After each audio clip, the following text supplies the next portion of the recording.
Do you mince words? This is actually a mincing tool. Didn't know there was such a thing. My son-in-law got these for Christmas, and they're really awesome. You can use it to chop up spices, which is called mincing as well. And these are words, and we're mincing words. What the heck does that mean? Where does this expression come from, and why, and how can you use it to grow and build and supersize your business? Sharon Horne-Ellstrom here with another idiom. We're going to talk about what it means, where it came from, why and how it might be important for you to understand at least the concept behind the term, even if you're never going to use the word or the phrase mince words. Mincing words actually is from the 1500s, at least the 1500s, when William Shakespeare used it in several of his works, several of his plays. And it means to not come right out and say something, not come out right out or get to the point and be honest. You might use vague or I want to say sugar-coated language that is toned down to describe something. That's another way of mincing your words.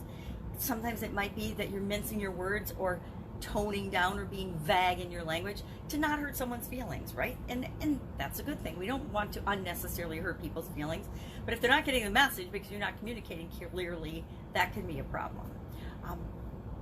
I am not a word mincer. I come right and say it. I am direct and to the point in terms of what I think and how I feel about things. That is not a great communication style for everybody, right? That can be seen as too harsh, too in your face, and not always acceptable. Depending on our personality types, depending on our own unique personality styles, we will be more or less direct in our communication, more or less direct in the words that we choose and the words that we use. Now, how can you use this understanding and knowledge to supersize your business? Well, it depends on your customers. It depends on the people you serve and who you're attracting. If they are super duper sensitive, you might want to mince your words up. You might want to be more careful in the words that you choose and the way you communicate and the messages that you share. You do that in your marketing. You would do that in all of your messaging, all of your communication, all of your communication with them, whether it's directly person to person, whether it's via mail, email, electronic, whatever you might choose to use. It's all about, to me, this reminds me about the whole political correctness, right? How do we make sure that we're being politically correct? In political correctness, good thing to some people, I tend to think that it's ridiculous. Not in that we shouldn't treat everyone awesomely, because everybody is an infinite being and amazing and deserves to be treated with respect, right? We should always treat people the way we want to be treated. But I think that everybody should be treated that way, not just because they're human beings, not because we're trying to manipulate or get them to do something or behave in a certain way or do business with us for our benefit. So political correctness tends to treat everybody equally. But in our businesses, when we're trying to grow and build our specific business, we don't want to treat everybody equally. We want to attract the people that are right for our business and actually repel the people that aren't.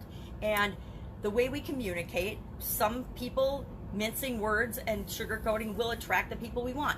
In other situations, being exactly who we are, being upfront and honest and direct in our communication will separate out the people that would be offended by our including certain people and excluding others. Now again, I'm not saying to do this in a prejudiced way. I'm saying to do this from a belief system, behaviors, personality types, whatever is important to grow and build your business, to grow and build your customer base.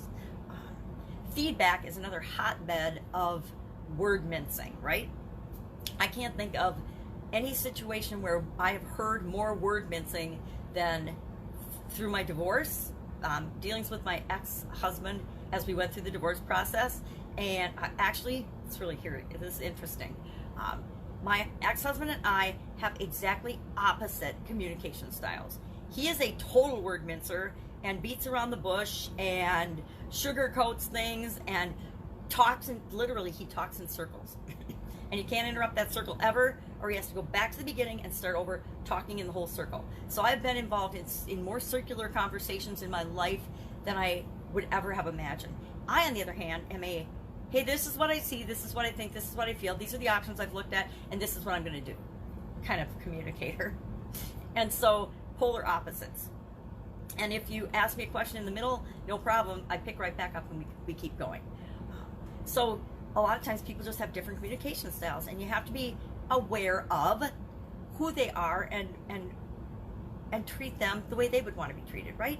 But mincing words, so personal relationships ending is one of the hotbeds of word mincing, as far as my experience has been.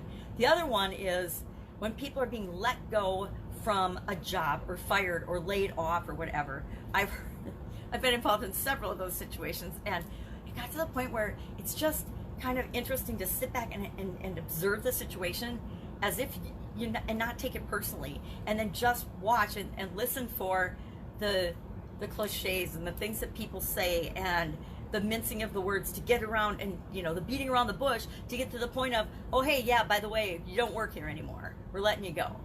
It's just mind-boggling.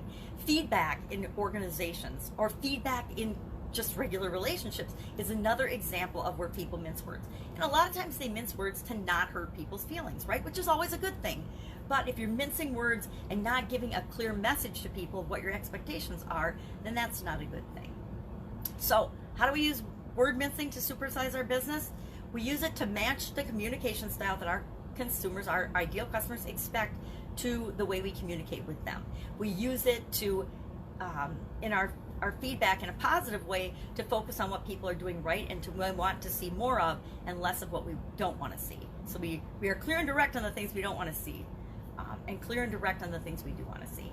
We use it to differentiate ourselves and to attract the people that we want to work with. Our ideal customers will tend to have a similar communication style and be attracted to us for either whatever our degree of word mincing is, or the way we use language. Language is very attractive. So we want to make sure that our messaging, all of our messaging, is really, really clear and matches the style of the people that we interact with. So I'd love to know, how do you rate yourself on a scale of 1 to 10?